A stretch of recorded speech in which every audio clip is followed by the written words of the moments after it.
এটা যদি কেউ লিখে দাও আমার খুব সুবিধা হয়।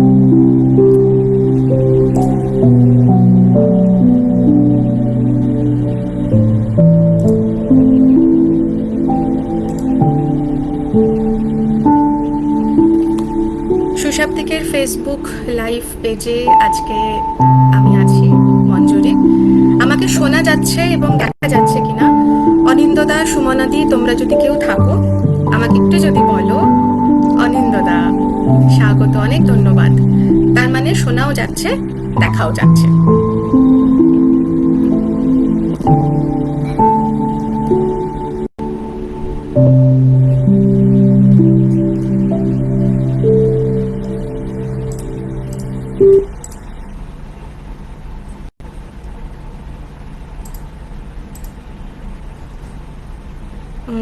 কোনো কারণে আমি আমাকে দেখতে পাচ্ছি না।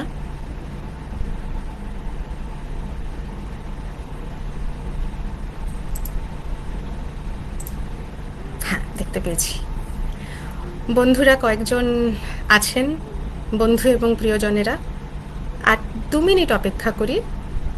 7টা 5-এ, ভারতীয় সময় 7টা 5-এ খুলে দেবো আমার কবিতার ঝুলি।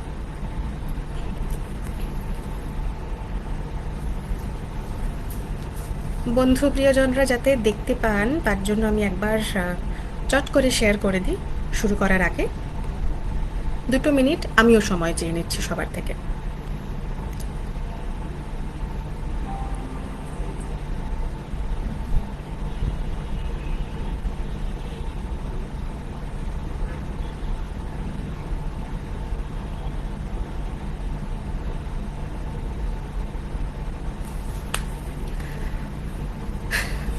আর খুব বেশি দেরি না করে যারা আছেন, যারা সকলেই জানো যে 7টা থেকে আমাদের আজকের অনুষ্ঠান শুরু, প্রতিদিনের সন্ধ্যা অনুষ্ঠানের মতোই। তাই যারা যারা আছো তারা তাড়াতাড়ি চলে এসো, আমি শুরু করি অনুষ্ঠান। তোমরা না এলে আমি সাহস পাবো না তো। Thank you Dona. ডোনা লিখেছে সঙ্গে আছি। বেশ, যে কজন বন্ধু সঙ্গে আছো তাদেরকে নিয়েই শুরু করছি।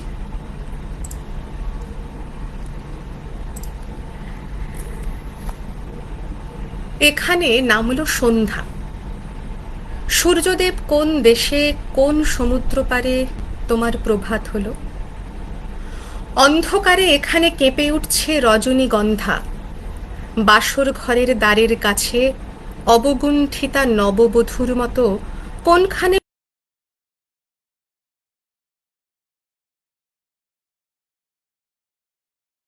সন্ধ্যায় জ্বালানো দ্বীপ ফেলে দিল রাত্রে গাঁথা সেউতি ফুলের মালা। এখানে একে একে দরজায় আগল পড়ল, সেখানে জানলা গেল খুলে। এখানে নৌকো ঘাটে বাঁধা মাঝি ঘুমিয়ে, সেখানে পালে লেগেছে হাওয়া। ওরা পান্থশালা থেকে বেরিয়ে পড়েছে, পূবের দিকে মুখ করে চলেছে। ওদের কপালে লেগেছে সকালের আলো। ওদের পারানির কড়ি এখনো ফুরোয়নি। ওদের জন্যে পথের ধারের জানলায় জানলায় কালো চোখের করুণ কামনা অনিমেষ চেয়ে আছে। রাস্তা ওদের সামনে নিমন্ত্রণের রাঙা চিঠি খুলে ধরল, বললে তোমাদের জন্যে সব প্রস্তুত। ওদের হৃৎপিণ্ডের রক্তের তালে তালে জয়ভেরি বেজে উঠল। এখানে সবাই ধূসর আলোয় দিনের শেষ খেয়া পার হলো। পান্থশালার আঙিনায় এরা কাঁথা বিছিয়েছে, কেউ বা একলা, কারো বা সঙ্গী ক্লান্ত। সামনের পথে কি আছে অন্ধকারে দেখা গেল না। পিছনের পথে কি ছিল কানে কানে বলা বলি করছে, বলতে বলতে কথা বেঁধে যায়, তারপরে চুপ করে থাকে। তারপরে আঙিনা থেকে উপরে চেয়ে দেখে আকাশে উঠেছে সপ্তর্ষি। সূর্যদেব, তোমার বামে এই সন্ধ্যা, তোমার দক্ষিণে ওই প্রভাত, এদের তুমি মিলিয়ে দাও। এর ছায়া ওর আলোটিকে একবার কোলে তুলে নিয়ে চুম্বন করুক। এর পূরবী ওর বিভাসকে আশীর্বাদ করে চলে যাক। নমস্কার, শুভ সন্ধ্যা এবং সুপ্রভাত। অনেক দিন পরে নিজের শহরে বা বাড়িতে গেলে ঠিক যেরকম আনন্দ হয়, আজ কিছুটা সেরকমই আনন্দ হচ্ছে সুশাব্দিকের ফেসবুক লাইভে এসে। আবার সেই পুরনো পরিচিত কিছু বন্ধু প্রিয়জন, যদিও এখন মাঝে আরও অনেকে এই ফেসবুকে যুক্ত হয়েছে সুশাব্দিকের পেজে, এদের সকলের সান্নিধ্যে আসতে পেরে আজকে ভীষণ ভীষণ ভালো লাগছে। অনেক দিন পরে আজকে আবার সুশাব্দিকের ফেসবুক লাইভ পেজে। অনিন্দদার আদেশ মানতে কেই বা না চায় বলুন তো? সেই ডাকে সাড়া দিয়ে আজ কিছু কবিতা সাজিয়ে এনেছি আমার কবিতার ফুল বাগানে। আজকের নিবেদনে যা যা কবিতা ভেবে রেখেছি সেটা 3টে ভাগে বা পর্বে ভাগ করছি। শুরু করলাম প্রথমেই অবশ্যই প্রাণের আরাম মনের আনন্দ আমাদের রবি ঠাকুরের লিপিকা কাব্যগ্রন্থের অন্তর্গত সন্ধ্যা ও প্রভাত কবিতা নিয়ে। আমাদের এখানে সন্ধ্যা, কিন্তু যারা পশ্চিম প্রান্তে আছে সেই সব বন্ধুদের কাছে সবে তো এখন সকাল, সেই জন্যই সম্ভাষণ করলাম শুভ সন্ধ্যা এবং সুপ্রভাত নিয়ে। বেশ চলছে প্রেমের মরশুম। এ হলো ভালো লাগার ভালোবাসার মাস। নানা দিকে রঙের সাজ, হচ্ছে বসন্ত উৎসব, সামনেই দোল, আর সর্বোপরি আগামীকাল আন্তর্জাতিক নারী দিবস। এই সব কিছু মাথায় রেখে আবার প্রথম পর্বে থাকছে প্রেম, তারপর নারী, এবং তৃতীয় ও শেষ পর্বে থাকবে ভালোবাসা ও প্রকৃতি। শুরু করার আগে অবশ্যই কৃতজ্ঞতা জানাই, ধন্যবাদ জানাই এবং প্রণাম জানাই অনিন্দদা তোমাকে। কৃতজ্ঞতা জানাই সুমনাদিকে, এত সুন্দর একটা কার্ড বানিয়ে তুমি এত সুন্দর করে বানিয়ে দিয়েছো আমাদের সবার জন্যে। আমার ভীষণ ভালো লেগেছে। অনেক অনেক ভালোবাসা তোমাকে। শুরু করার আগে একবার দেখে নি কারা কারা আছেন তো অনেকেই। একটু কবিতা শুরু করি, তারপরে বন্ধুদের সাথে কথা বলি।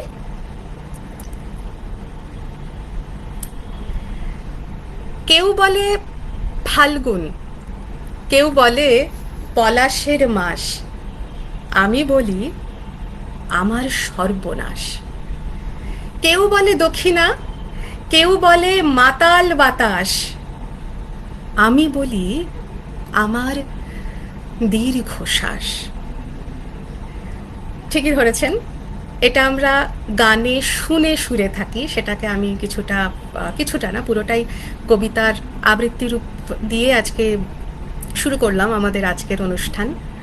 জটিলেশ্বর মুখোপাধ্যায়ের এই কয়েকটি লাইন, ফাল্গুন, পলাশ মাস, মলয় বাতাস এবং আমার দীর্ঘশ্বাস।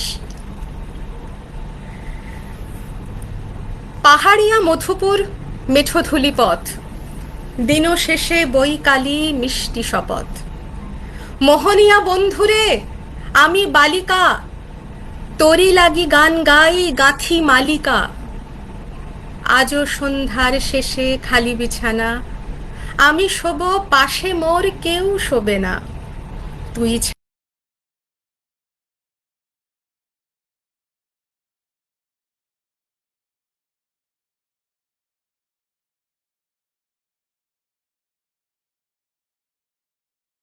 সাঁওতাল মেয়ে কটি ছড়ালো শপথ, হাওয়ায় হাওয়ার মতো তাদের শপথ।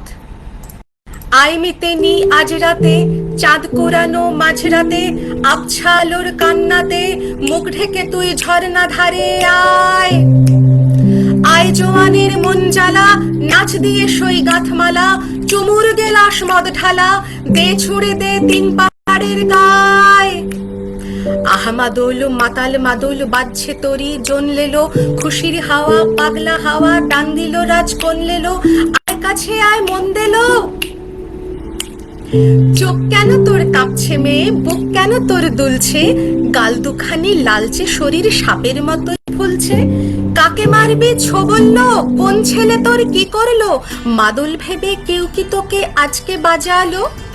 ফুল দিয়ে নয় ফাঁক ছড়িয়ে বিকেল সাজালো, কেমন দিবি সাজারে আর যাবি নে পাহাড়ে, আর যাবি না পাহাড়ে। এত গান আকাশে, এত গান বাতাসে, সাঁওতাল মেয়েটির টিপ কপালে, ছেলেটি পেছন তবু নিল কি বলে, রাঙা ফুল মেয়েটির খোঁপায় জলে, ছেলেটি বাজালো বাঁশি তবু কি বলে। এত মদ আকাশে, এত মদ বাতাসে, নেশা যেন ধরে যায় ছেলেটির হাসিতে, মনে হয় দোষ নেই ভালোবাসাবাসিতে। তবে চাঁদ সরে যাও, যাও তাহলে, ও ছেলে পেছন তুই নিলি কি বলে। পথ ভুলে গেছি মেয়ে খিলখিল হাসিতে, শোন কোনো দোষ নেই ভালোবাসাবাসিতে। পথ ভুলে গেছি মেয়ে খিলখিল হাসিতে, শোন কোনো দোষ নেই ভালোবাসাবাসিতে। এত আলো আকাশে, এত আলো বাতাসে, এত মদ আকাশে, এত মদ বাতাসে, এত গান আকাশে, এত গান বাতাসে। বহুল প্রচলিত বীরেন্দ্র চট্টোপাধ্যায়ের ৩ পাহাড়িয়া গান। কে কে আছে এবার একটু বন্ধুদের কৃতজ্ঞতা গ্রহণ করা দরকার। প্রথমেই অনিন্দদা, স্বাগত, শুভ সন্ধ্যা। অনেক ধন্যবাদ অনিন্দদা, আজকে ডাকার জন্য সরাসরি চলে এসেছি। তোমাকেও শুভ সন্ধ্যা। দেখা যাচ্ছে, শোনা যাচ্ছে, বেশ ডোনা, ধন্যবাদ, সঙ্গে আছো। চৈতালি দি আছেন অনেক দিন পরে, সুশাব্দিকের এই পেজ থেকেই আমাদের আলাপ। একদমই ঠিক তাই, অনেক দিন পর এলাম অনেক কিছু শুনবো বলে। চেষ্টা করব, নিশ্চয়ই চেষ্টা রাখছি, ঝুলিতে আছে আজকে শোনানোর জন্য। অনেক ধন্যবাদ চৈতালি দি। সুতপা দি আছেন, খুব ভালো লাগছে, ধন্যবাদ সুতপা দি, সঙ্গে আছো। মধুমিতা, সঙ্গে আছি, প্লিজ থেকো। ভালোবাসাবাসী হোক হোক, একদম ঠিক অনিন্দদা, আজকের বিষয় অবশ্যই তাই।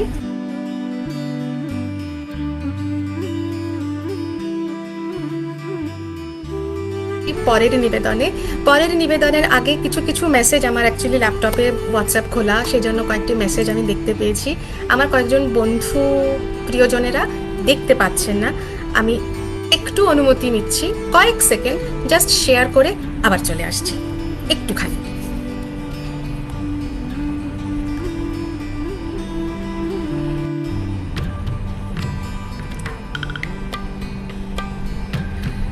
বন্ধুদের সাথে সুশাব্দিকের পেজে সত্যি বহু দিন পরে দেখা।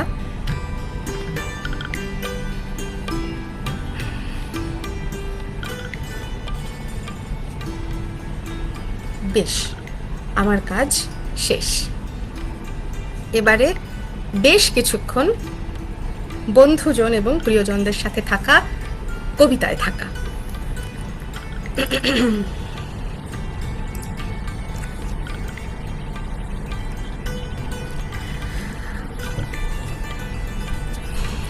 পাহাড়িয়া মধুপুরে ছিলাম।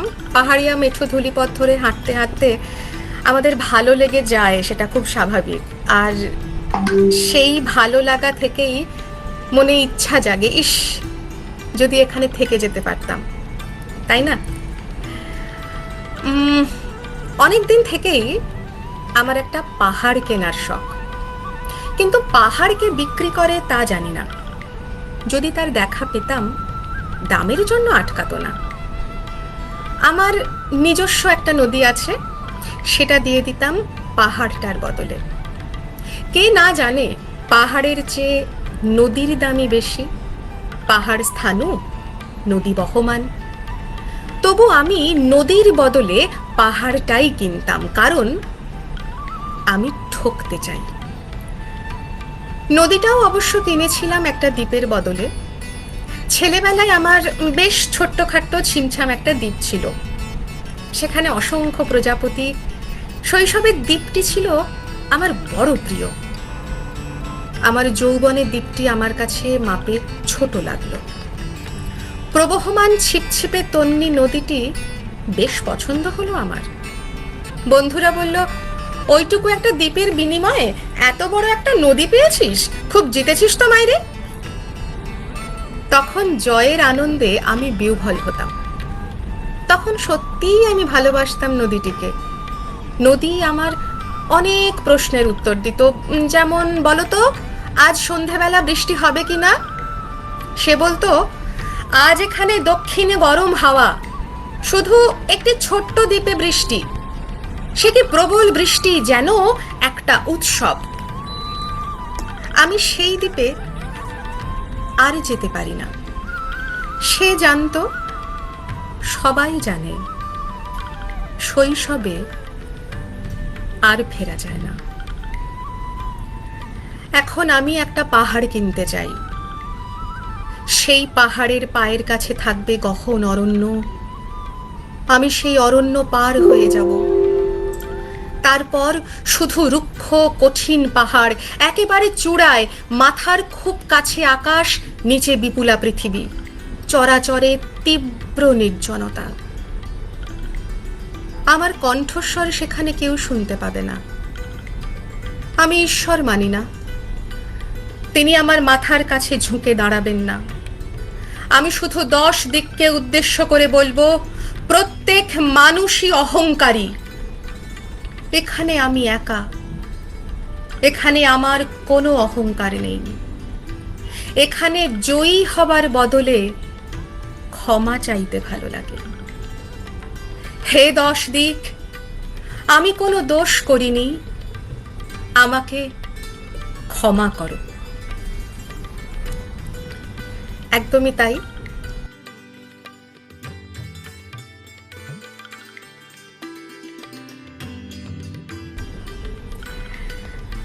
একটি কবিতার জন্য আমরা কি করতে পারি? কি মনে হয় বন্ধুরা, একটি কবিতা পেতে গেলে, একটি কবিতার জন্য আমরা কি করতে পারি? একটি কবিতার জন্য বৃক্ষের নিকটে গিয়ে বলি, দয়াবান বৃক্ষ, তুমি একটি কবিতা দিতে পারো? বৃক্ষ বলে, আমার বাকল ফুঁড়ে আমার মজ্জায় যদি মিশে যেতে পারো, তবে হয়তো বা পেয়ে যাবে একটি কবিতা। জীর্ণ দেয়ালের কানে বলি, দেয়াল, আমাকে তুমি একটি কবিতা দিতে পারো? পুরনো দেয়াল বলে শ্যাওলা ঢাকা স্বরে, এই ইট সুরকির ভেতর যদি নিজে একটি কবিতা। একজন বৃদ্ধের নিকট গিয়ে বলি, নত জানু, হে প্রাচীন, দয়া করে দেবেন কি একটি কবিতা? স্তব্ধতার পর্দা ছিঁড়ে বেজে ওঠে প্রাজ্ঞ কণ্ঠে, যদি আমার মুখের রেখাবলি তুলে নিতে পারো নিজের মুখাবয়বে, তবে হয়তো বা পেয়ে যাবে একটি কবিতা। কেবল কয়েক ছত্র কবিতার জন্যে এই বৃক্ষ, জরাজীর্ণ দেয়াল এবং বৃদ্ধের সম্মুখে নত জানু আমি থাকবো কতকাল? বলো, কতকাল? কবিতাটি শামসুর রহমানের লেখা একটি কবিতার জন্যে। আমি এবার যাব আমার দ্বিতীয় নিবেদনে, আজকের দ্বিতীয় নিবেদনে। তার আগে একটু দেখি বন্ধু প্রিয়জনরা কারা কারা আছো। সুমনাদির আমি শেষ থেকে উপরের দিকে যাচ্ছি, কারণ ওই মেসেজটা অনেক চোখ টানছে। খুব মিষ্টি লাগছে তোমায়, থ্যাংক ইউ সুমনাদি। দীপিকা পাল, অপূর্ব, ধন্যবাদ। অনিন্দদা, তোমার ভালো লেগেছে, ভীষণ খুশি। তোমার কণ্ঠের জাদু ছুঁয়ে গেল মনে। সুমনাদি, আমি চেষ্টা করছি তোমাদেরকে যাতে সন্ধেবেলাটা মন ভরিয়ে রাখতে পারি। কবিতা সুন্দর হচ্ছেন রবিশের রীতা। শুভাদি আছেন, 3 পাহাড়িয়া বড় ভালো লাগলো, অনুভব করছি আজ সন্ধেটা বেশ অন্যরকম পাওয়াতেই কাটবে। আশা রাখছি, নিশ্চয়ই চেষ্টা করব কবিতার মধ্যে, কবিতার ডালি থেকে যত রকম ভাবে নিজেদেরকে ভালো রাখা যায় এবং তোমাদেরও মন ভরিয়ে রাখতে পারি। আমি একদম শেষ থেকে মেসেজে পড়ছি, তাই সুমনাদির মেসেজটা এবারে পেলাম। সুশাব্দীকে সুস্বাগতম, অনেক ধন্যবাদ সুমনাদি। সুমনাদি, আমি অনুষ্ঠানের শুরুতেই বলেছি, আবার যেহেতু সামনে আছো সামনে বলছি, কার্ডটা ভীষণ সুন্দর হয়েছে, খুব ভালো লেগেছে, অনেক অনেক থ্যাংক ইউ। অমৃতা দি আছো, অনেক ধন্যবাদ অমৃতাদি, সঙ্গে আছো বলে। ভীষণ পছন্দের কবিতা। বেশ, তাহলে বন্ধু প্রিয়জনেরা অনেকেই সঙ্গে আছেন। চলে যাচ্ছি পরের নিবেদনে, অর্থাৎ পরের পর্বে, দ্বিতীয় পর্বে, অবশ্যই আগামীকালের কথা মাথায় রেখে। জুলিয়া দ্য বার্জোসের একটি কবিতার নাম জুলিয়া দ্য বার্জোসকে। নিজের মুখোমুখি দাঁড়িয়ে জুলিয়া বলছেন, যে কণ্ঠস্বর আমার কবিতায় কথা বলে সে তোমার নয়, আমার কণ্ঠস্বর। তুমি যদি পোশাক, আমি তার সুগন্ধি। আমাদের মাঝখানে শুয়ে আছে গভীর গহ্বর। তুমি সামাজিক মিথ্যার উপর দাঁড়ানো একটি ফ্যাকাশে পুতুল, আমি সত্য, আমি বীর্যবান অগ্নিকণা। তুমি তোমার পৃথিবীর মতো স্বার্থপর, আমি নই। আমি আমার মতো হতে আমার সকল কিছু নিয়ে জুয়োয় বসতে পারি। তুমি একজন সংসারী মেয়ে শ্রীমতী জুলিয়া, আমি নই। আমি জীবন, আমি শক্তি, আমি নারী। তুমি তোমার স্বামী, তোমার মালিকের অধিকৃত দ্রব্য, আমি নই। আমি কারো সম্পত্তি নই। আমি সকলের, আমি সকলের জন্য, সকলের আমি। নিজেকে আমি শুভ্র চিন্তা ও অনাবিল ভাবনা দিয়েছি। তুমি তোমার চুল কার্ল করো, মুখে প্রসাধন মাখো, আমি নই। আমার চুল কার্ল করে বাতাস, আমার মুখ রঙিন করে সূর্য। তুমি ঘরের বধূ, শিকার করা বিনীত বধূ, নানা গোঁড়ামি ও কুসংস্কারে ক্লান্ত, আমি নই। আমি দ্রুতগামী অশ্ব, পৃথিবী ঘুরে খুঁজে ফিরি সামান্য সমতা। আগামীকাল আন্তর্জাতিক নারী দিবস। যদিও সব দিনই নারী দিবস, তবুও কিছুটা অ্যাওয়ারনেসের জন্যই আগামীকালের দিনটিকে বিশ্বব্যাপী পালন করা হয়। অনেক অনেক ভালোবাসা, শ্রদ্ধা ও শুভেচ্ছা জানাই আগামীকালের জন্য। আমার দ্বিতীয় পর্যায়ের নিবেদন, আমি নারী, আমি মহীয়সী। একটু গলা ভিজিয়ে নিই।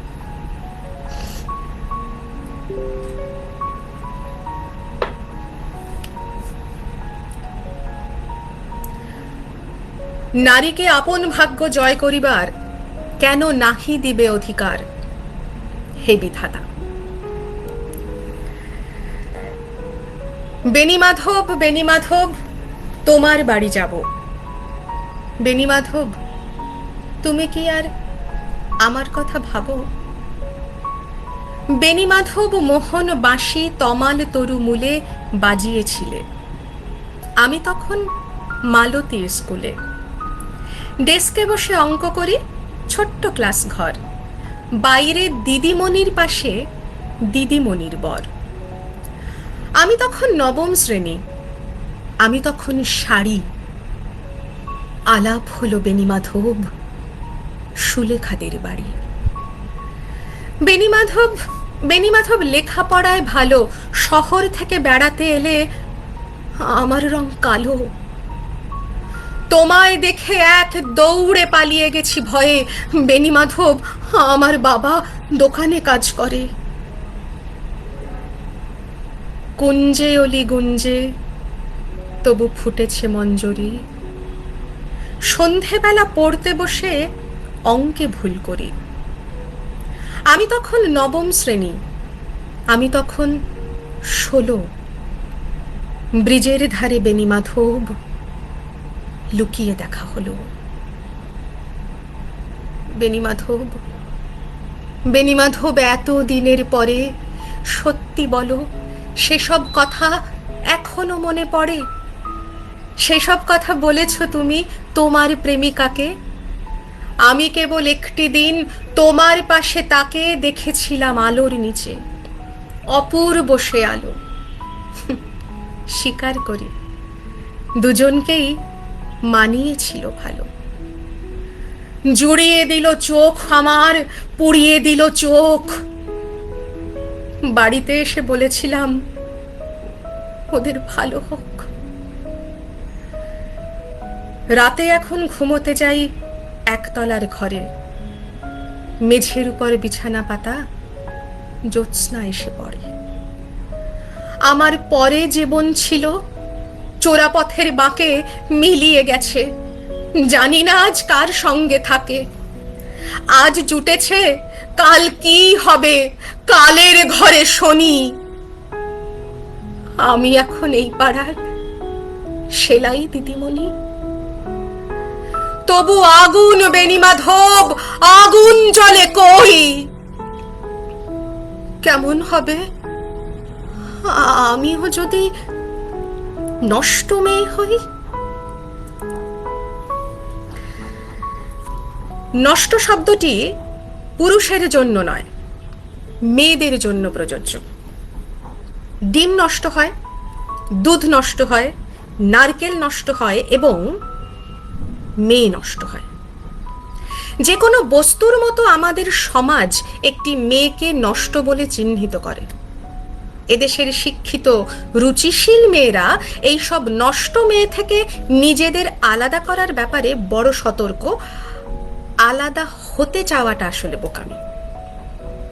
কোনো না কোনো ভাবে সকল নারী যেখানে নির্যাতিত, সেখানে শ্রেণীভেদের প্রশ্ন আসে না। এই নষ্ট সমাজ ওঁত পেতে বসে আছে, ফাঁক পেলেই মেয়েদের নষ্ট উপাধি দেবে। সমাজের নষ্টামি এত দূর বিস্তৃত যে ইচ্ছে করলেই মেয়েরা তার থাবা থেকে বাঁচতে পারে না। নেলসন ম্যান্ডেলার মুক্তির দাবি নিয়ে সারাদিন যে ছেলেটি মিছিলে চিৎকার করে ঘরে ফেরে, সেই বিবাহযোগ্য ছেলে খুব কড়া কণ্ঠে বলে, ফর্সা মেয়ে ছাড়া বিয়ে করব না।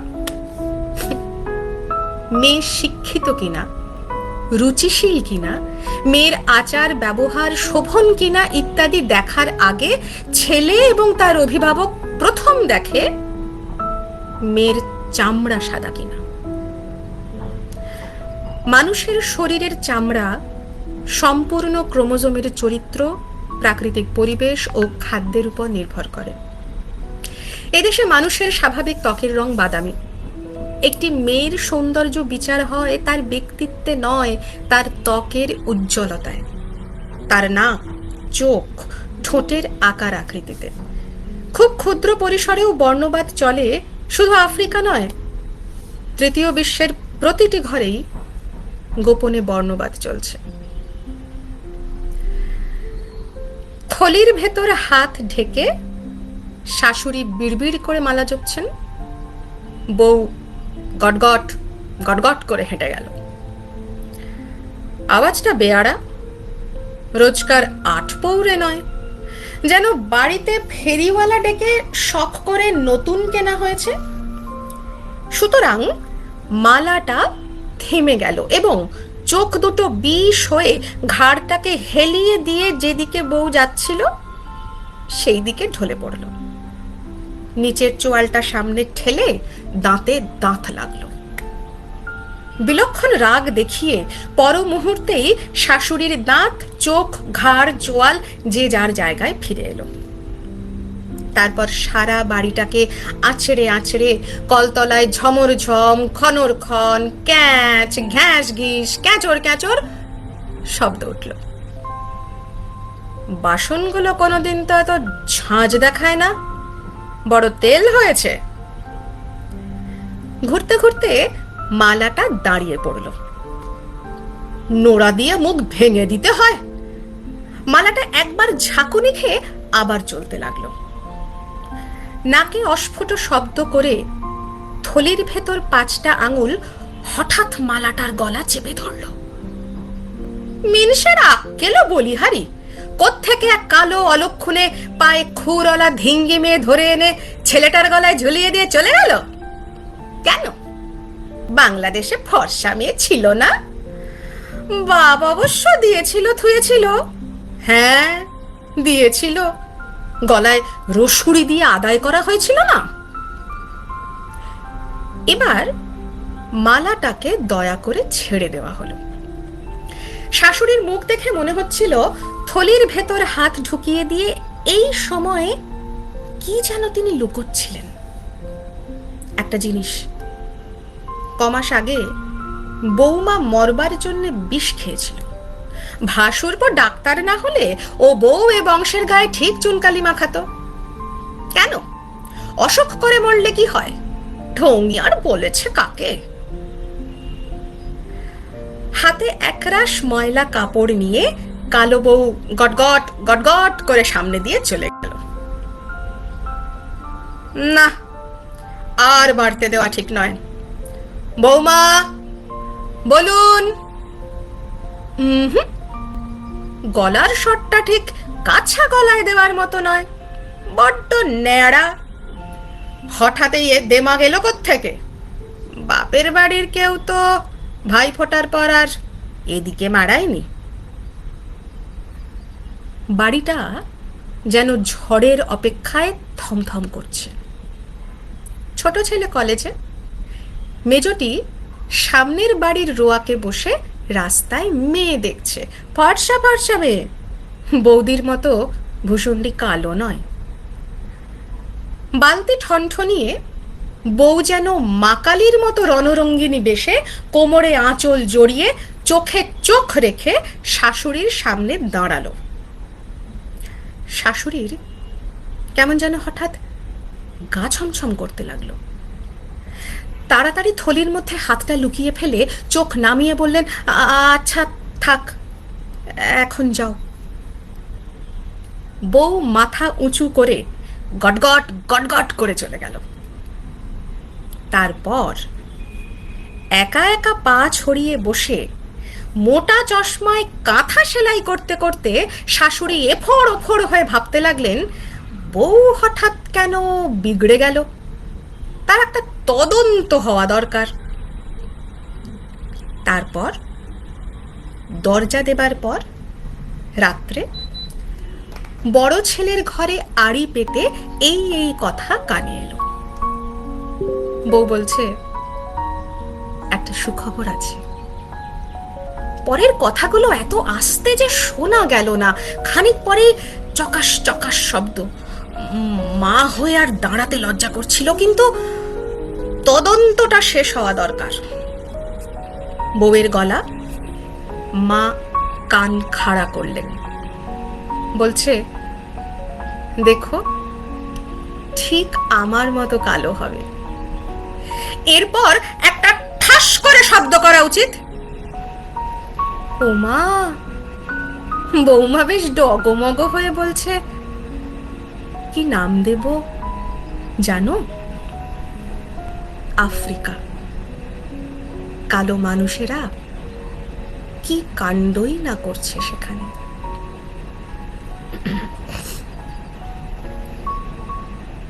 আমার কোনো শোক নেই, আমার কোনো বিষাদ নেই। হে কুরু বৃদ্ধগণ, আপনাদের নীরবতায় আমার কোনো ক্ষোভ নেই। পিতামহ ভীষ্ম, ক্ষমা করবেন, আপনাকে প্রণতি জানাবার স্থিরতা আজ নেই। আর কর্ণ, তোমার জন্য ঘৃণাও বড় বেশি মনে হয়। আর হে আমার পঞ্চ স্বামী, আর্যাবর্ত বিজয়ী বীরশ্রেষ্ঠ অর্জুন, শক্তিমান ভীম, নকুল, সহদেব আর আপনি ধর্মপুত্র, আপনারা আমার কৃতজ্ঞ অভিবাদন গ্রহণ করুন। আমি সর্বজ্ঞা নই। যজ্ঞভূমের অগ্নি থেকে আমার জন্ম। ধর্মাধর্মের ক্ষুরধার পথ আমার অজানিত। আর্যপুত্র, আপনার বিচার তাই আমার পক্ষে ধৃষ্টতা।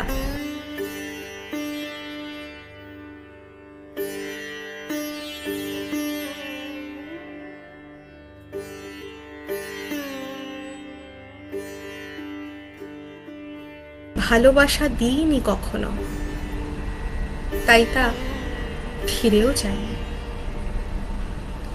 শুধু তোমাকে আমার জিজ্ঞাসা ছিল ফাল্গুনী, ঊর্ধ্বচারী মৎস্যের ছায়ালীন চোখের থেকেও দুর্লক্ষ কি দুর্যোধনের বুক?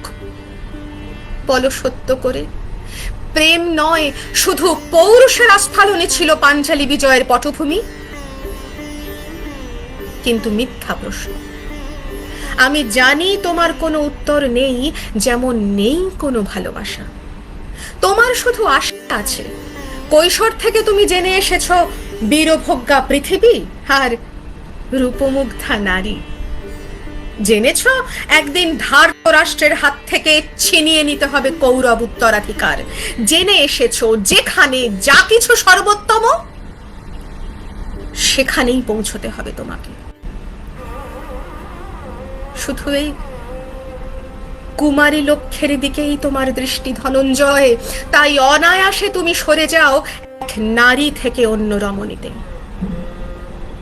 তোমার পূর্বপুরুষেরা যেমন একদা এক তৃণপ্রান্তরকে নিঃশেষ করে চলে যেতেন বনান্তরে, এই দ্যুত সভায় দাঁড়িয়ে আমাকে জানতে হলো নারী শুধু কয়েক প্রহরের বিলাস সঙ্গিনী, মণিময় হার, শত সহস্র তরুণী দাসী, দান্ত মাতঙ্গ, গন্ধর্ব প্রেরিত অশ্বযূথ, আর আমি পাণ্ডুপুত্র বধূ।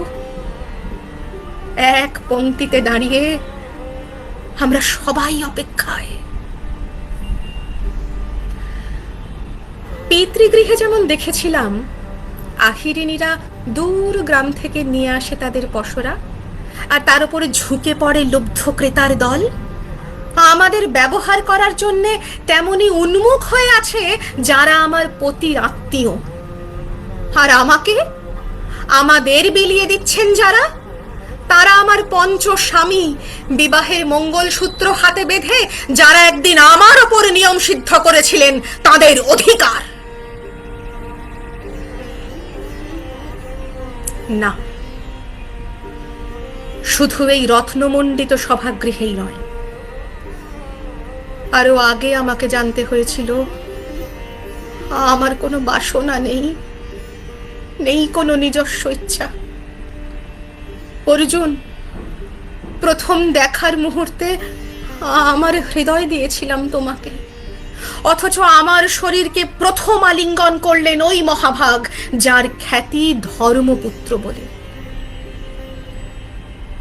ইন্দ্রপ্রস্থের সৌধ শিখরে যখন আছড়ে পড়ত নববর্ষার জলধারা, যখন আমার কামনা ছুতে চাইতো তোমাকে, আমার অনুৎসুক দেহকে তখন আকর্ষণ করত অন্য কেউ, যে আমার স্বামী। বসন্ত রজনীতে কিংসুকের প্রমত্ত উল্লাস মুহূর্তে তোমার ব্যাকুল বাহু টেনে নিত আমাকে নয়, অন্য কোনো যুবতীকে। বারে বারে আমাকে সন্তানবতী করেছে পুরুষ, কিন্তু তারা প্রত্যেকেই আমার আকাঙ্ক্ষিত নয়। কোনো প্রার্থনা নেই আমার।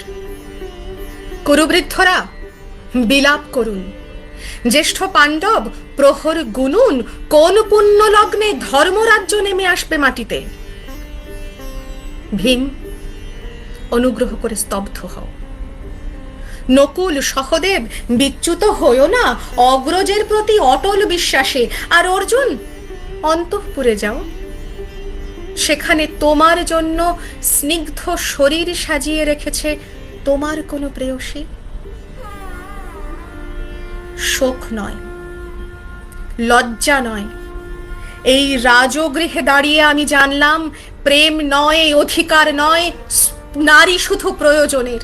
জানলাম এখানে কোনো ভেদ নেই ধর্মপ্রাণ যুধিষ্ঠির, শক্তিমান ভীম, প্রেমিক অর্জুন আর লোলুপ ধৃতরাষ্ট্রনন্দনদের মধ্যে। প্রতিকার চাইছি না, যা শুধু বিলাসের, সেই বস্ত্র ছিনিয়ে নেয় যদি কোনো দুঃশাসন, নিক।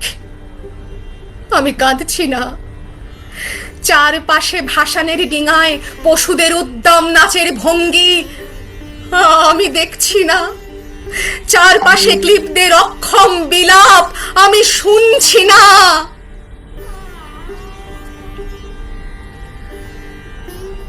ধনুর্বাণ নেই, আমি ফিরিয়ে আনছি আমার জন্মের স্মৃতি, যজ্ঞের আগুন। দ্রৌপদী নই পাঞ্চালী, নই ভরত কুলবধূ, আমি কৃষ্ণা। যজ্ঞাগ্নি সম্ভুতা শুধু নারী এক।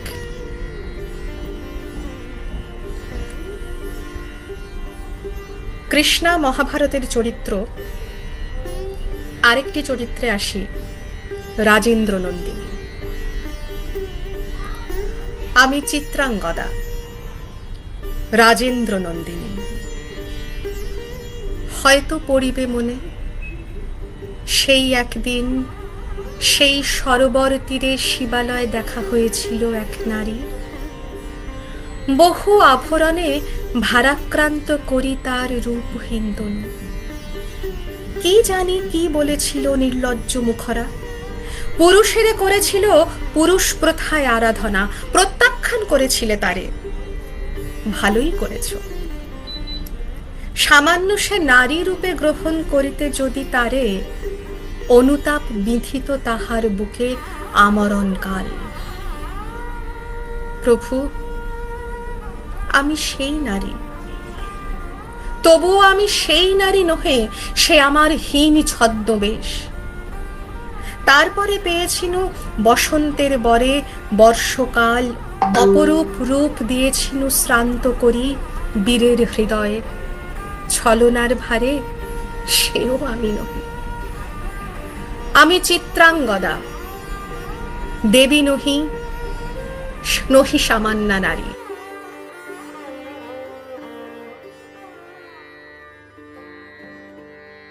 রাখিবে পিছে সেও আমি নহি। যদি পার্শ্বে রাখো মোরে সংকটের পথে, দুরূহ চিন্তার যদি অংশ অনুমতি করো কঠিন ব্রতের তব সহায় হইতে, যদি সুখে দুঃখে মোরে করো সহচরী, আমার পাইবে তবে পরিচয়।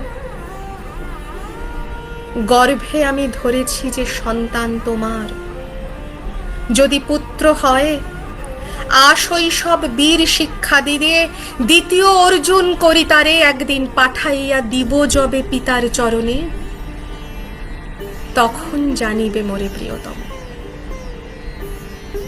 আজ শুধু নিবেদি চরণে। আমি চিত্রাঙ্গদা, রাজেন্দ্র নন্দিনী।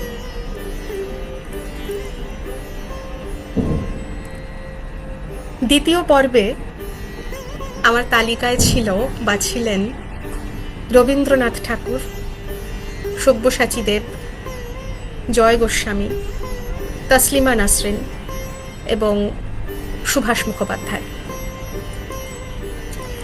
দেখি কারা কারা সঙ্গে আছেন। অনিতাদি আছে। অনিতাদি অনেক ধন্যবাদ, খুব ভালো লাগছে। অবশ্যই আমার মা আছেন সঙ্গে। চোখের জল বন্ধ মানে না। শ্রাবণী দিয়ে আছো, শ্রাবণীতে অনেক ধন্যবাদ, থ্যাংক ইউ সো মাচ। তোমরা সঙ্গে থাকলে আমারও ভালো লাগার থেকেও বড় কথা সাহস পাবো অবশ্যই, এবং শোনাতেও ভালো লাগবে। অভিক কর লিখছেন, বাহ খুব ভালো বলছেন, অনেক ধন্যবাদ দাদা আপনাকে। দেবস্মিতা অসাধারণ, থ্যাংক ইউ দেবস্মিতা, সঙ্গে থাক। সুমনাদি বলছো একদম নতুন ভাবে শুনলাম তোমার কণ্ঠে বেণী মাধব। আচ্ছা বেশ, তবে সেটা কেমন লাগলো জানলাম না। জয়দীপ রায়, দারুণ অনবদ্য কালেকশন, থ্যাংক ইউ তোমাদের সবাইকে। বেশ কিছুটা সময় আমরা কাটালাম। এবার তোর সেই মাইক কোথায় গেল? মাইক আছে, আজকে নিয়ে বসিনি। মাইক এবং তার যে বক্সের যন্ত্রপাতি মনে আছে এর আগের বার যখন এসেছিলাম আমার পেছনে ঘুরঘুর করছিল। তারা এখন বেশ কিছুটা বড় হয়েছে, স্বাভাবিক, কিন্তু আমি আর পেরে উঠলাম না। শুনতে অসুবিধা হচ্ছে না তো গো অনিন্দদা বা বাকিরা? আমাকে একটু বলো না, আমি কিছুই বুঝতে পারছি না। না না, শুনতে পাচ্ছ। কি স্মার্ট উপস্থাপনা অমৃতাদি, থ্যাংক ইউ সো মাচ।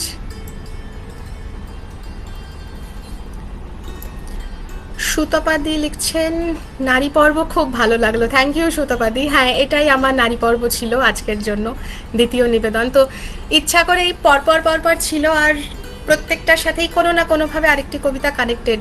তো সেই কারণে ইচ্ছা করে আমি মাঝখানে থামিনি, কারণ যে কটা কবিতা সিলেক্ট করেছিলাম সেগুলো বহুল প্রচলিত এবং সকলেরই জানা, তো অবশ্যই কবিতার শেষে সেই জন্য নামগুলো বলতে বলতে থাকলাম। বেনি মাধব ভীষণ ভালো লাগলো, থ্যাংক ইউ। শিবাজিদা আছো, শিবাজিদা অনেক অনেক ধন্যবাদ, থ্যাংক ইউ সো মাচ সঙ্গে থাকার জন্য। শিবাজিদা বোধহয় এই মুহূর্তে আমার খুব হিংসা হচ্ছে, তুমি কলকাতায় আছো রাইট? বইমেলাতে ছবি দেখলাম। যাই হোক, আমাদের হয়ে তুমি বইমেলাটা ঘুরেই এসো। তাহলে আর একবার একটুখানি গলাটা ভিজিয়ে আমাদের তৃতীয় পর্বে যাই। নারী পর্ব খুব ভালো লাগলো, চৈতালি দি হাততালি পাঠিয়েছেন, থ্যাংক ইউ। পরমা আছো সঙ্গে, পরমা ধন্যবাদ, দারুণ ভালো লাগছে, সঙ্গে থেকো, ঝুলিতে আরও কিছু কিছু আছে, নিশ্চয়ই শোনাবো। দীপিকা পাল আছেন সঙ্গে, খুব ভালো লাগছে, ধন্যবাদ দীপিকা। আমার নামগুলো পড়া একটু আগে পিছে হয়ে যাচ্ছে,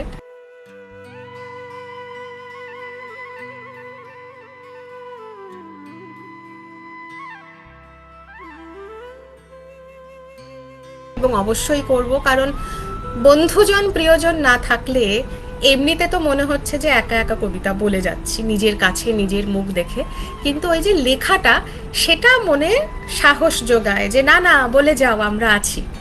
তো সেই কারণে যদি কারোর মেসেজ আমি মিস করে যাই সেটা সম্পূর্ণ অনিচ্ছাকৃতভাবে, অনুষ্ঠান শেষে আমি প্রত্যেককে আলাদা আলাদা করে প্রত্যেকের যে যা পাঠিয়েছো মেসেজ সেগুলোর রিপ্লাই করব, উত্তর দেব।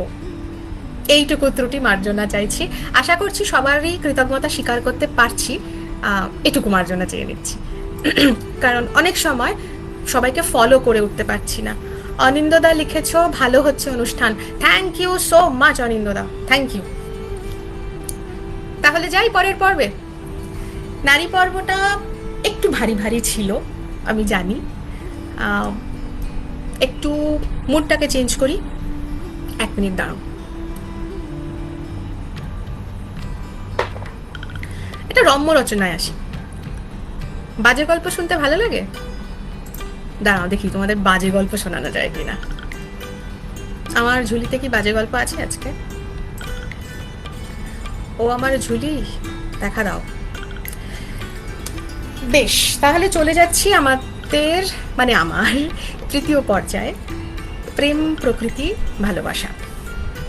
তার আগে একটু স্বাদ বদল করতে বাজে গল্প বলতে আর শোনাতে বড্ড ইচ্ছা করছে। শোনো একটু জবরদস্তি বাজে গল্প, তারপর বলো কেমন লাগে। কলকাতার সাহেব বাড়ি থেকে গোষ্ঠবাবুর ছবি এসেছে, এ বাড়িতে তাই হুলুস্থুলু। চাকর বামুন ধোপা নাপিত দারোগা পেয়াদা সবাই বলে দৌড়ে চলো দৌড়ে চলো। যে আসে সেই বলে কি চমৎকার ছবি, সাহেবের আঁকা। বুড়ো যে সরকার মশাই তিনি বললেন সবচাইতে সুন্দর হয়েছে বাবুর মুখের হাসিটুকু, ঠিক তারই মতো ঠান্ডা হাসি। শুনে অবাক হয়ে সবাই বললে যা হোক সাহেব হাসিটুকু ধরেছে খাসা। বাবুর যে বিষ্ঠু খুড়ো তিনি বললেন চোখ দুটো যা এঁকেছে ওরই দাম 1000 টাকা, চোখ দেখলে গোষ্ঠর ঠাকুরদার কথা মনে পড়ে। শুনে 21 জন এক বাক্যে হাঁ হাঁ করে সাই দিয়ে উঠল। রেধো ধোপা তার কাপড়ের পোটলা নামিয়ে বললে তোফা ছবি, কাপড়খানার ইস্ত্রি যেন রেধো ধোপা নিজের হাতে করা। নাপিত তার খুরের থলি দুলিয়ে বললে আমি 19 বছর বাবুর চুল ছাড়ছি, আমি ওই চুলের কেতা দেখে বুঝতে পারি একখানা ছবির মতন ছবি দেখে ওই রকম খুশি হন। বাবুর আহ্লাদি চাকর কেনারাম বললে বলবো কি ভাই, এমন জলজ্যান্ত ছবি আমি তো ঘরে ঢুকে এক পেন নাম ঠুকে চেয়ে দেখি বাবু তো নয় ছবি। সবাই বললে তা ভুল হবারই কথা, আশ্চর্য ছবি যা হোক। তারপর সবাই মিলে ছবির নাক মুখ গোঁফ দাড়ি সমস্ত জিনিসের খুব সূক্ষ্ম সূক্ষ্ম আলোচনা করে প্রমাণ করলেন যে সব বিষয়েই বাবুর সঙ্গে আশ্চর্য মিলে যাচ্ছে। সাহেবের বাহাদুরি বটে। এমন সময় বাবু এসে ছবির পাশে দাঁড়ালেন। বাবু বললেন, একটা বড় ভুল হয়ে গেছে।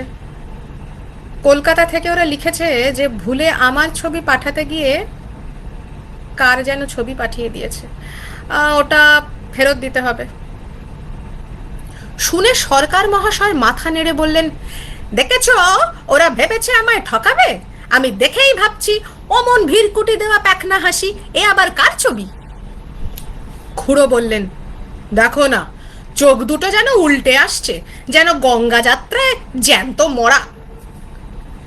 রেধো ধোপা সেও বলল, একটা কাপড় পরেছে যেন সাশার মতো, ওর 7 জন্মে কেউ যেন পোশাক পরতে শেখেনি। নাপিত ভাইয়া মুচকি হেসে মুখ বাঁকিয়ে বলল, চুল কেটেছে দেখো না, যেন মাথার উপর কাস্তে চালিয়েছে। কেনারাম ভীষণ ক্ষেপে চেঁচিয়ে উঠল, আমি সকালবেলায় ঘরে ঢুকে চোর ভেবে চেঁচিয়ে উঠেছি, আর একটু হলেই মেরেছিলাম আর কি। আর এরা বলছিল ওটা নাকি বাবুর ছবি। আমার সামনে ও কথা বললে মুখ থুড়ে দিতুম না। তখন সবাই মিলে এক বাক্যে বললে যে সবাই টের পেয়েছিল যে এটা বাবুর ছবি নয়। বাবুর নাক কি অমন চ্যাঁটালো? বাবুর কি হাঁসের পায়ের মতো কান? ও কি বসেছে নাকি ভাল্লুক নাচছে?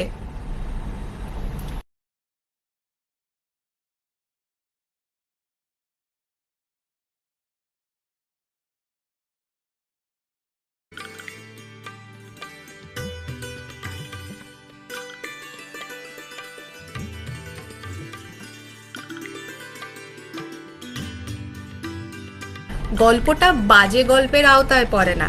ঠিক এই মানসিকতা, এই চারিত্রিক বৈশিষ্ট্যটা নিয়ে এই বাজে গল্পটা লেখা সুকুমার রায়ের।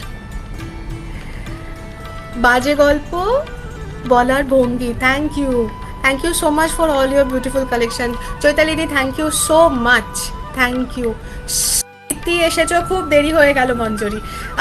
একটু দেরি হয়েছে ঠিকই, তবে তুমি এসেছো তাতেই আমি খুব খুশি। Thank you.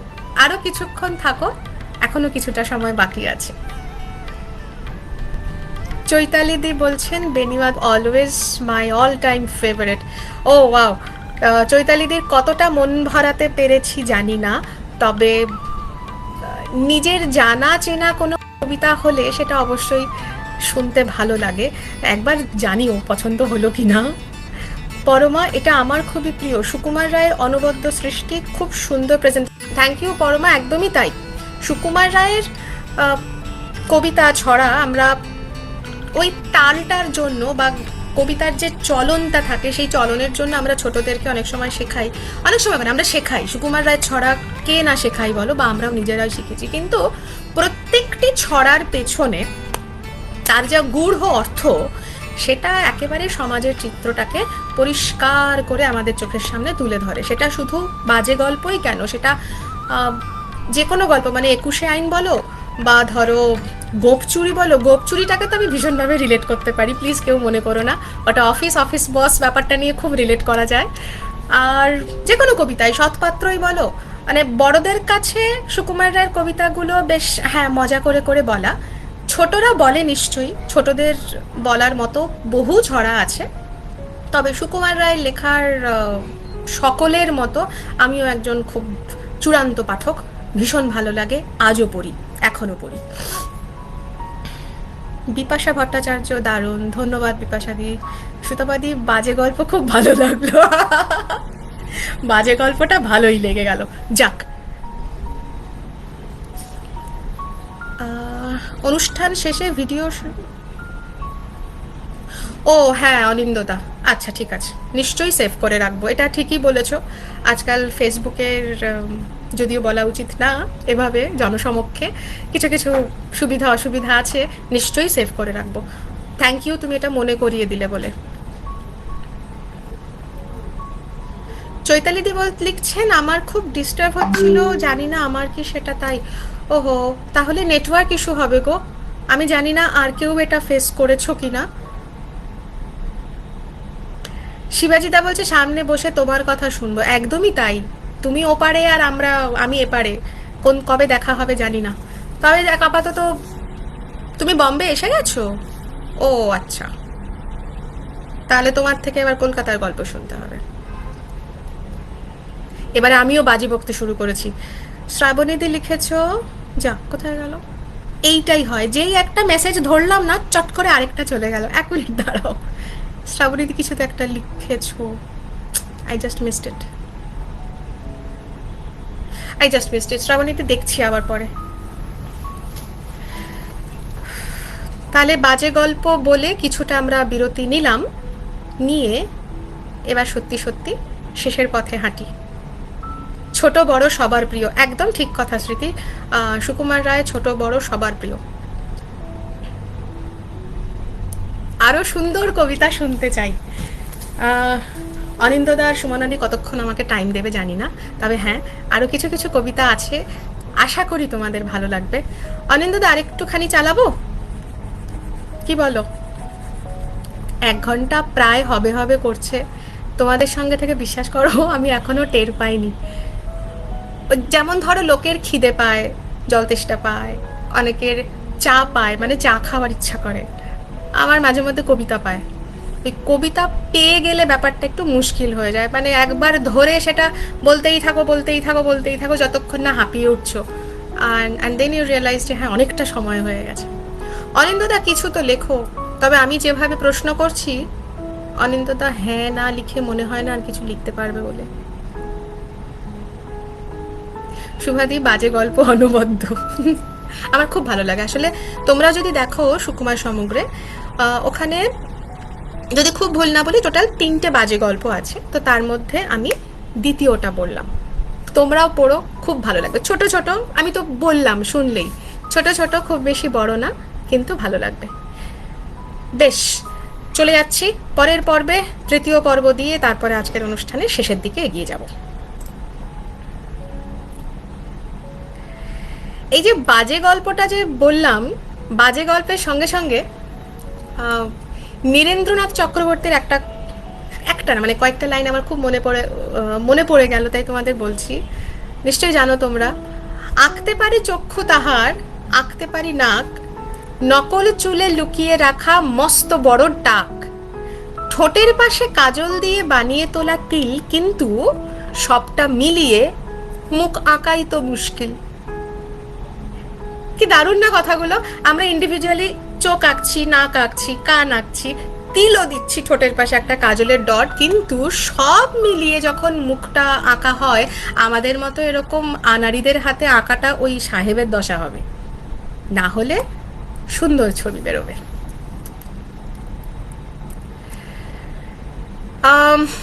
চলো তাহলে এবার শেষ পর্যায়ে আসি। শেষ পর্যায়ে কি শোনাই প্রথমে? বিশু পাগল দিয়ে শুরু করি।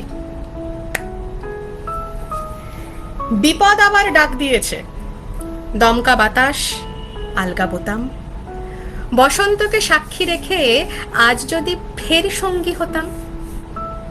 একখানা দিন ওলট পালট, একখানা বেশ ঝাপটা বিকেল, পাগলা হওয়া বিশুই কেবল সামলে রাখে নন্দিনীকে।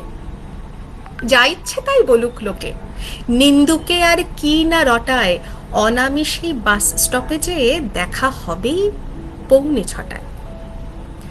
একটু হাঁটা, একটু চলা, একটু বসা পাড়ার রোয়াক, মিথ্যে একটা আঙুল তোমার কপালে আজ সত্যি ছোঁয়াক। এই দেখা তো মুহূর্ত নয়, অন্য রকম অনন্তকাল, মাথার মধ্যে গুমরে পড়ে পাগলা হওয়ার একলা পোকা। ফিরবে তুমি ভিড় বাসে, আর আমার ফেরার চুপ বালিশে, চোখের পাতা কমলো কিনা কে আর তো রাখছে হিসেব। কেবল তোমার ফুলের মালা, রাজার দিকে সপাট জেহাদ, যুগ পেরিয়ে আরেকটি বার আমার হাতে দিও সে হাত। হাতের রেখায় থাকবে জানি মাইল ফলক, সরাইখানা, কৃষ্ণচূড়ার ছোট্ট চিঠি, রাধাচূড়ার বলতে মানা। বিপদ আসুক, লাগুক বাতাস, ছুটুক সময় তোমার দিকে, পাগলা হওয়া বিষয় যেন আগলে রাখে নন্দিনীকে। শ্রীজাতর পর এবারে আসি পূর্ণেন্দু পত্রীর নন্দিনীর কাছে, দেখি সে কি বলে। তোমার চিঠি আজ বিকেলে 4টে নাগাদ পেলাম, দেরি হলেও জবাব দিল, সপ্তকোটি সেলাম। আমার জন্য কান্নাকাটি, মনকে পাথর বানাও, চারুলতা আসছে আবার, দেখবে কিনা জানাও। কখন কোথায় দেখা হচ্ছে লেখনি এক ফোঁটাও, পিঠে পরীর ডানা দিলে এবার হাওয়ায় ছোটাও। আসবে কি সেই রেস্টুরেন্টে শীতাংশু যার মালিক, রূপলি ধান খুঁটবে বলে ছটফটাচ্ছে শালিক।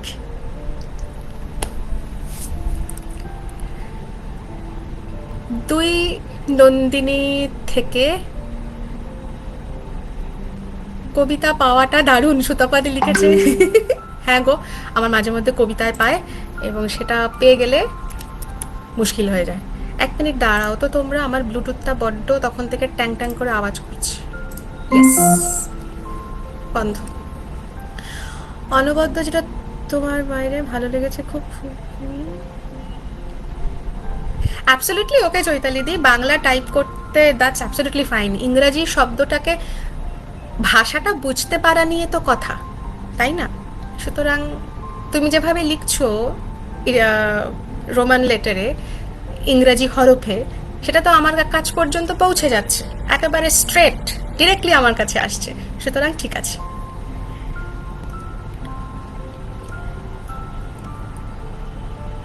কবিদের কবিতা পড়ে খুব সহজেই আমরা নিজেদেরকে ওই চরিত্রের মধ্যে বসিয়ে নিই, বা বেশিরভাগ ক্ষেত্রেই এরকমই মনে হয় না যে আরে এ তো এক্স্যাক্টলি আমাদের মানে আমার নিজের কথাটাই বলছে, তাই না?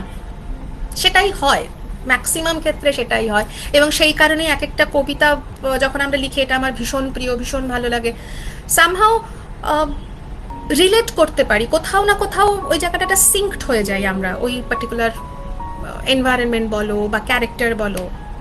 কিন্তু যদি কবি মশাইদের প্রশ্ন করা হয়, এই ধরো কবি মশাই অনেক তো ধান ভানলেন, বলুন এবার, বলুন দেখি সত্যি করে ব্যাপারটা কি।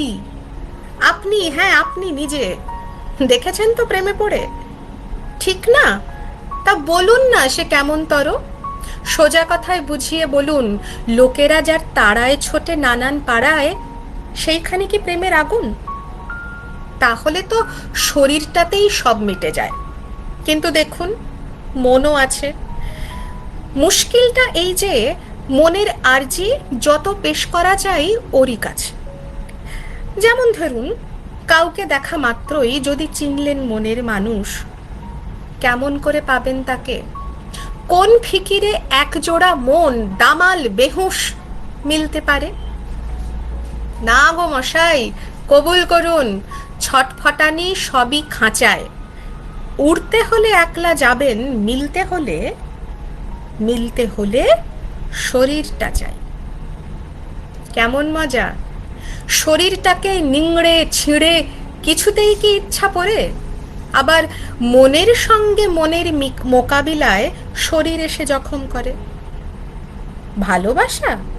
তা দেখুন না, ভালো আমরা কত কিছুই বেসে থাকি, সোনা পিসি, কানা বেড়াল, টেবিল চেয়ার ইত্যাদি সব টুকিটাকি।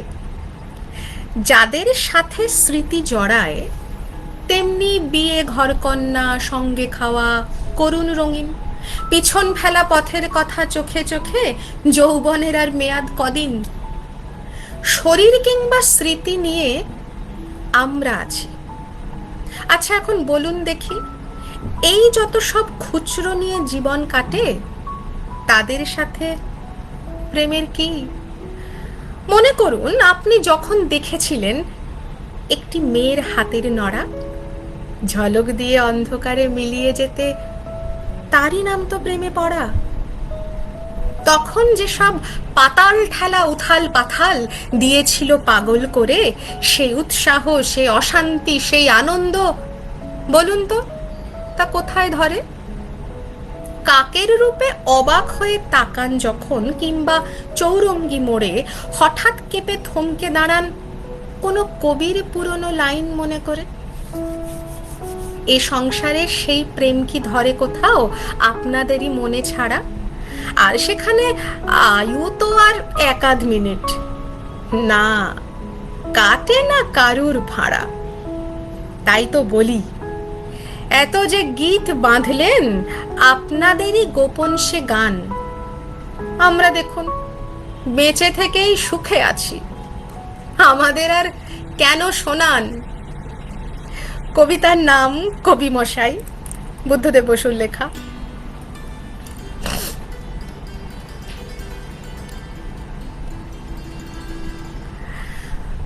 তোমাকে যেন কিসের গল্প বলবো বলেছিলাম? গাছের না মানুষের? মানুষের না সাপের? ও হ্যাঁ, মনে পড়েছে।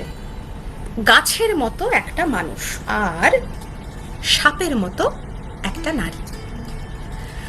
কুয়াশা যেমন খামচা মেরে জড়িয়ে ধরে কখনো কখনো দুধকুমারী আকাশকে, সাপটা তেমনি 7 পাকে জড়িয়ে ধরেছিল গাছটাকে।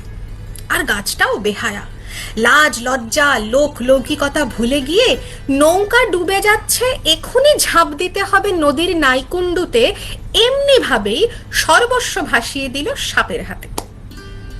আর তারপরেই ঘটল আজব কাণ্ডটা। সাপের ছোবলে ছিল বিষ নীল, গাছের শিকড়ে ছিল তৃষ্ণা লাল। ছোবল খেতে খেতে ছোবল খেতে খেতে নীল পদ্মে ভরে উঠল গাছ। আর গাছের আলিঙ্গনে গুঁড়ো হতে হতে গুঁড়ো হতে হতে সেই শঙ্খচূড় সাপটা আলতা সিঁদুরের রাঙা বিয়ের কোণে।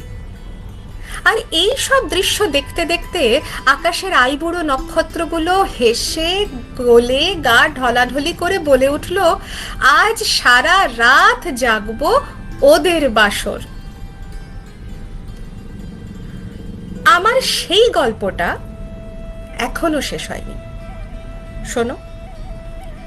পাহাড়টা আগেই বলেছি ভালোবেসেছিল মেঘকে, আর মেঘ কিভাবে শুকনো খটখটে পাহাড়টাকে বানিয়ে তুলেছিল 26 বছরের ছোকরা, সে তো আগেই শুনেছ। সেদিন ছিল পাহাড়টার জন্মদিন। পাহাড় মেঘকে বললে, আজ তুমি লাল শাড়ি পরে আসবে। মেঘ পাহাড়কে বললে, আজ তোমাকে স্নান করিয়ে দেব চন্দন জলে। ভালোবাসলে নারীরা হয়ে যায় নরম নদী, পুরুষেরা জ্বলন্ত কাঠ। সেইভাবেই মেঘ ছিল পাহাড়ের আলিঙ্গনের আগুনে, পাহাড় ছিল মেঘের ঢেউ জলে। হঠাৎ আকাশ জুড়ে বেজে উঠল ঝড়ের জগঝম্প। ঝাঁকড়া চুল উড়িয়ে ছিনতাইয়ের ভঙ্গিতে ছুটে এলো এক ঝাঁক পায়রা। মেঘের আঁচলে টান মেরে বললে, ওর ছুরি, তোর বিয়ে। এখনো শেষ হয়নি গল্পটা। বজ্রের সঙ্গে মেঘের বিয়েটা হয়ে গেল ঠিকই, কিন্তু পাহাড়কে সে কোনো দিনই ভুলতে পারল না। বিশ্বাস না হয় তো চিরে দেখতে পারো পাহাড়টার হাড় পাঁজর। ভিতরে থই থই করছে শত ঝরনার জল। পরপর দুটো প্রকৃতিকে নিয়ে ভালোবাসা এবং প্রেমের কবিতা, দুটোই ছিল পূর্ণেন্দু পত্রীর। কবি মশাই, বেশ ভালো লাগলো।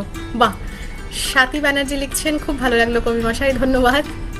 স্মৃতি লিখছো কবি মশাই, থ্যাংক ইউ স্মৃতি। সুতাপাদি, কবি মশাই দারুণ লাগলো। বাহ, thank you thank you thank you কবি মশাইটা সত্যি খুব মজার।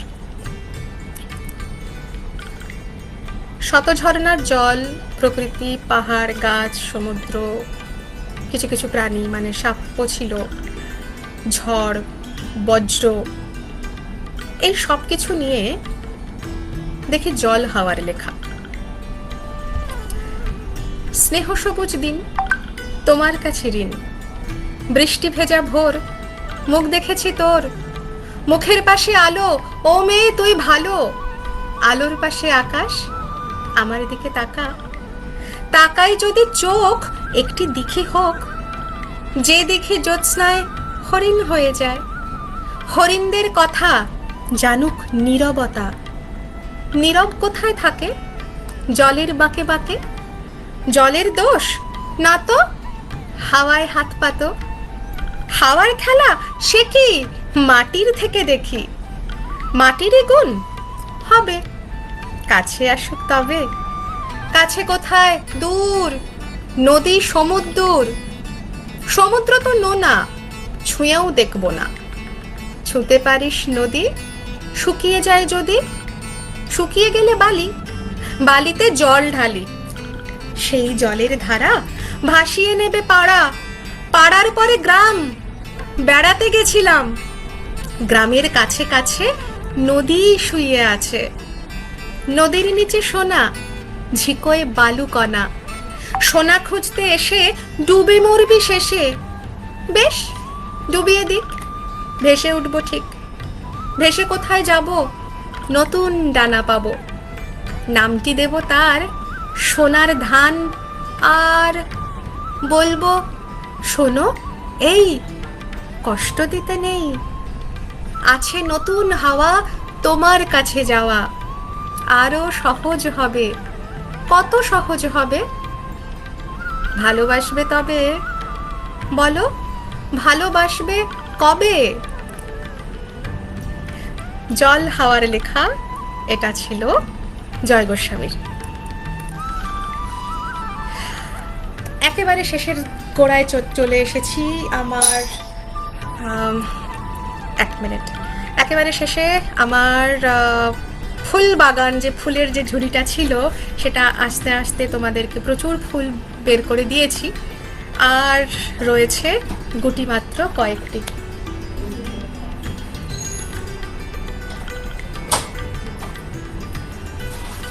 রবি ঠাকুরের কাছে যাই। অনেকক্ষণ রবি ঠাকুর বলা হয়নি। একদম শুরুতে বলেছিলাম, তারপরে চিত্রাঙ্গদার কয়েকটি লাইন ছিল। ফিরে আসি। সবার জানা কবিতা, সবার চেনা কবিতা। জানা কবিতা হলে নিজেরাও মনে মনে বলতে পারো বা জোরে জোরেও বলতে পারো, আমারও ভালো লাগবে তোমরা ওখান থেকে বললে। শ্যামলী কাব্যগ্রন্থের প্রেম ভালোবাসা যদি কেউ ধরে ফেলতে পারো, কবিতার নাম বলছি না কারণ তোমরা সবাই জানো। আচ্ছা বলছি, শ্যামলী কাব্যগ্রন্থের অন্তর্গত রবি ঠাকুরের কবিতা। রেলগাড়ির কামরায় হঠাৎ দেখা, ভাবিনি সম্ভব হবে কোনোদিন। আগে ওকে বারবার দেখেছি লাল রঙের শাড়িতে, ডালিম ফুলের মতো রাঙা।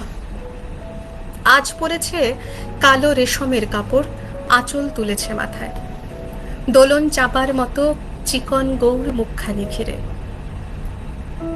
মনে হলো কালো রঙে একটা গভীর দূরত্ব ঘনিয়ে নিয়েছে নিজের চারদিকে, যে দূরত্ব সর্ষে ক্ষেতের শেষ সীমানায়, শালবনের নীলাঞ্জনে।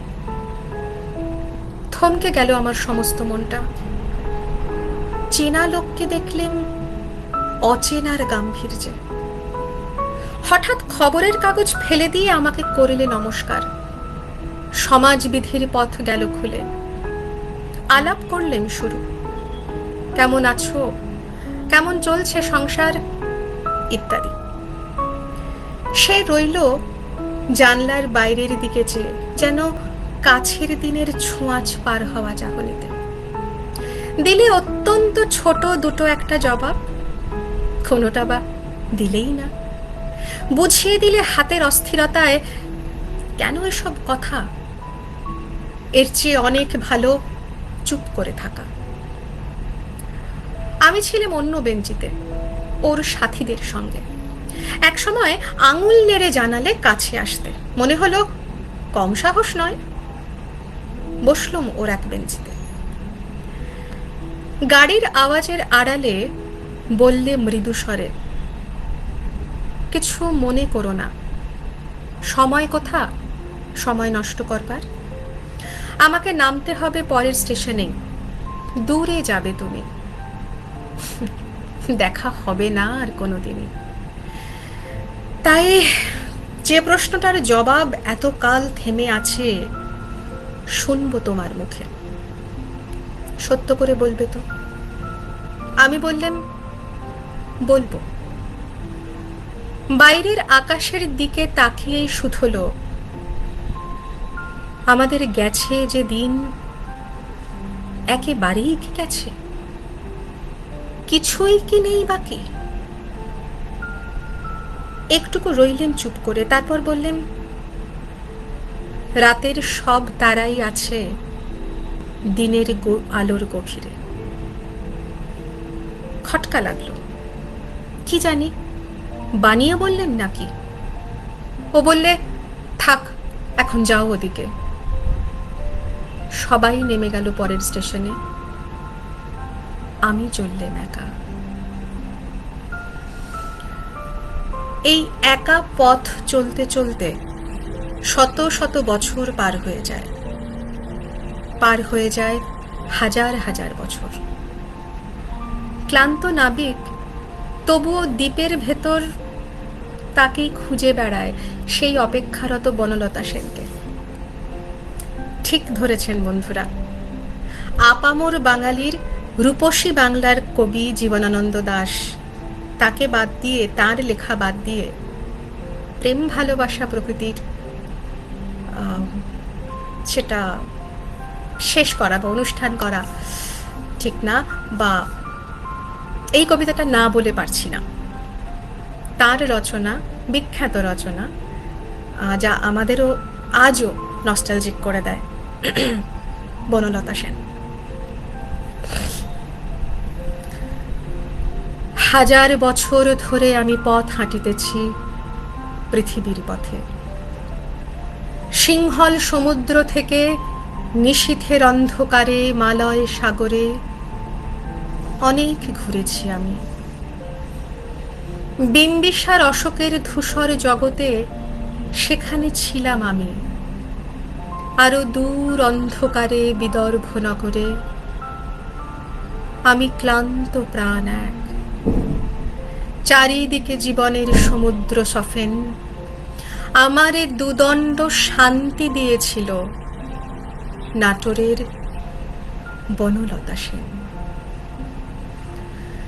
চুল তার কবেকার অন্ধকার বিদিশারে নিশা, মুখ তার শ্রাবস্তির কারুকার্য।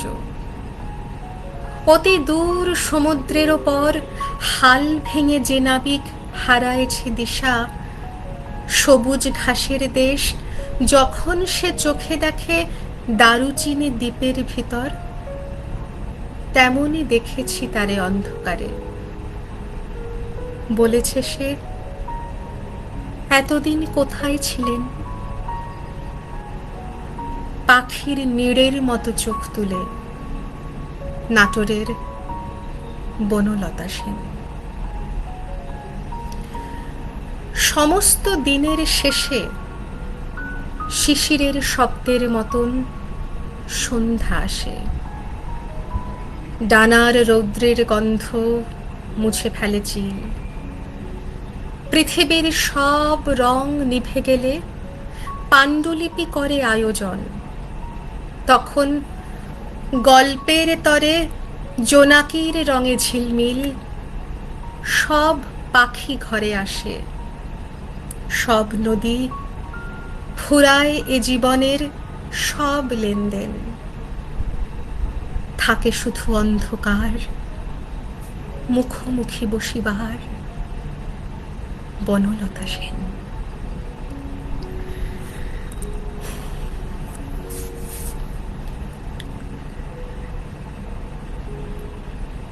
একদম শেষের প্রায় দোরগোড়ায়, কোথাও না কোথাও তো শেষ করতেই হয়। শেষ নিশ্চয়ই হবে আজকের অনুষ্ঠানেরও। শেষ করার আগে একটু দেখে নি বন্ধুজনেরা কে কি লিখেছো বা লিখেছেন। নন্দিতা আছো সঙ্গে, ধন্যবাদ নন্দিতা। মা লিখেছো, খুব ভালো লাগছে, সঙ্গে থেকো মা। শিপ্রা পান লিখেছেন, খুব সুন্দর, ধন্যবাদ শিপ্রাদি আপনাকেও। স্মৃতি, হঠাৎ দেখা অতি প্রিয় কবিতা আমার। সেটা সত্যিই তাই। আমি ওই জন্য শুরুতে ওই জন্যই বলছিলাম যে নামটা বলছি না, এটা সকলেরই জানা। হঠাৎ দেখা খুব ভালো লেগেছে। সুতাপাদি ধন্যবাদ। শ্রাবণীতে লিখেছো, কবি মশাই অসাধারণ, থ্যাংক ইউ। জীবনানন্দের কবিতায় একাত্ম হয়ে যায়, একদমই তাই। আমার যে খুব বিশেষ করে সত্যি কথা বলতে, হ্যাঁ, নারী পর্বটা নিয়ে আমি ভেবেছি কি কবিতা আনবো কি না আনবো, বা প্রথম দিকের কবিতাগুলো নিয়ে সত্যিই ভেবেছি। তারপরে যেমন ধরো বাজে গল্প থেকে নীরেন চক্রবর্তীর লাইনটা হঠাৎ মনে পড়া, বা এখন ঠিক যে পরিবেশটা তৈরি হয়েছে, হঠাৎ দেখা যে কবিতাটা বললাম আমি রইলেম একা, সেখান থেকে কোথাও কোনোভাবে যেন অটোমেটিক্যালি ওই পথে আমাকে ভাবালো, মনটা ভাবালো যে এখান থেকে ওখানে কানেক্ট হওয়া, যে একা পড়ে আছে সেখান থেকে কয়েকশো বছর, কয়েক হাজার বছর, তাহলে বনলতা সেন। আর জীবনানন্দ দাশ সবসময় আমাদের আত্মার কবি। সুতাপাতি লিখেছ, অসাধারণ লাগলো বনলতা সেন। অনেক ধন্যবাদ, অনেক ধন্যবাদ। সকলে আছো সঙ্গে, এবং যারা যারা পশ্চিম প্রান্তের যারা বন্ধুরা, আমি জানি এটা একেবারেই সকালবেলা, অবশ্যই সপ্তাহের প্রথম দিন, শুরুর দিন, তোমরা অফিসের কাজে ব্যস্ত আছো, পরে সময় করে নিশ্চয়ই শুনো, আশা করি তোমাদের ভালো লাগবে। সঙ্গে তোমরা সবসময় থাকো, এবং তোমাদের কথা চিন্তা করে এবং আমার নিজের দেশের বন্ধু প্রিয়জনদের কথা চিন্তা করেই আমি প্রথম কবিতাটি আজকে সিলেক্ট করেছিলাম, সন্ধ্যা ও প্রভাত। চলে আসছি আজকের একেবারে অন্তিমের কবিতার ঝুড়িতে। ঝুড়ি এখন ক্রমশ খালি হতে হতে এবার খালি হচ্ছে। পরমা লিখেছ, কবিতা চয়ন খুব ভালো। অনেক ধন্যবাদ পরমা। তুমি কলেজ, পরমা একজন প্রফেসর, তুমি কলেজ শেষ করে সবকিছু কাজ করেও সন্ধেবেলাটা সোমবার এতক্ষণ ধরে বসে আছো, অনেক ধন্যবাদ তোমাকে, অনেক ভালোবাসা। বনলতা সেন, জীবনানন্দ দাশ এবং আমার আজকের শেষ নিবেদন। আমার ভালোবাসার কোনো জন্ম হয় না, মৃত্যু হয় না, কেননা আমি অন্যরকম ভালোবাসার হীরের গয়না শরীরে নিয়ে জন্মেছিলাম। আমার কেউ নাম রাখেনি, 3-4টে ছদ্মনামে আমার ভ্রমণ মর্তধামে। আগুন দেখে আলো ভেবেছি, আলোয় আমার হাত পুড়ে যায়। অন্ধকারে মানুষ দেখা সহজ ভেবে ঘূর্ণি মায়ায় অন্ধকারে মিশে থেকেছি। কেউ আমাকে শিরোপা দেয়, কেউ দু চোখে হাজার ছিছি, তবুও আমার জন্ম কবচ ভালোবাসাকে ভালোবেসেছি। আমার কোনো ভয় হয় না, আমার ভালোবাসার কোনো জন্ম হয় না, মৃত্যু হয় না। ঠিক এন্ড বাটনটা ক্লিক করার আগে অনিন্দদা, তোমাকে অসংখ্য ধন্যবাদ এবং কৃতজ্ঞতা। সুমনাদি, তোমাকেও। যারা ছিলেন বন্ধুজন, প্রিয়জনরা, তাদেরকে আমার আন্তরিক শুভেচ্ছা। সকলে ভালো থাকবেন, সুস্থ থাকবেন এবং সুস্থ রাখবেন। কবিতা পড়বেন, ভালোবেসে পড়বেন, কবিতায় থাকবেন। আজকের এই সুন্দর একটি সন্ধ্যার সুশাব্দিকের ফেসবুক লাইভ পেজে আমি আবার আসতে পেরে, ঠিক যে কথাটা দিয়ে শুরু করেছিলাম, অনেক দিন পরে বাড়িতে এলে বা নিজের শহরে গেলে যে আনন্দটা হয়, সুশাব্দিকের এই পেজটায় এলে না আমি ওই আনন্দটা খুঁজে পাই, কারণ এখানে বহু পরিচিত বন্ধুজনেরা একসাথে আছেন। তাই আমাকে আবার ডাকার জন্যে সুশাব্দিকের কর্ণধার অনিন্দদা, থ্যাংক ইউ সো মাচ। সুযোগ পেলে তোমার ডাকে সাড়া দিয়ে আবার নিশ্চয়ই আসব সব বন্ধুজনদের মাঝে এবং সব প্রিয়জনদের মাঝে। আজকে এই সুন্দর সন্ধ্যার, এবং যারা বন্ধুরা আছো আগামীকালের আন্তর্জাতিক নারী দিবসের শুভেচ্ছা জানিয়ে, বোল্ডলি শুভেচ্ছা জানিয়ে আমার আজকের শেষ নিবেদন। কোনোদিন কর্মহীন পূর্ণ অবকাশে, বসন্ত বাতাসে, অতীতের তীর হতে যে রাত্রে বহিবে দীর্ঘশ্বাস, ঝরা বকুলের কান্না বেথিবে আকাশ, সেই ক্ষণে খুঁজে দেখো কিছু মোর পিছে রহিল সে তোমার প্রাণের প্রান্তে, বিস্মৃত প্রদোষে হয়তো দিবে সে জ্যোতি, হয়তো ধরিবে কভু নাম হারা স্বপ্নের মূরতি। তবু সে তো স্বপ্ন নয়, সবচেয়ে সত্য মোর সেই মৃত্যুঞ্জয়, সে আমার প্রেম, তারে আমি রাখিয়া এলেম অপরিবর্তন অর্ঘ্য তোমার উদ্দেশে। পরিবর্তনের স্রোতে আমি যাই ভেসে কালের যাত্রায়, হে বন্ধু বিদায়। শুভরাত্রি।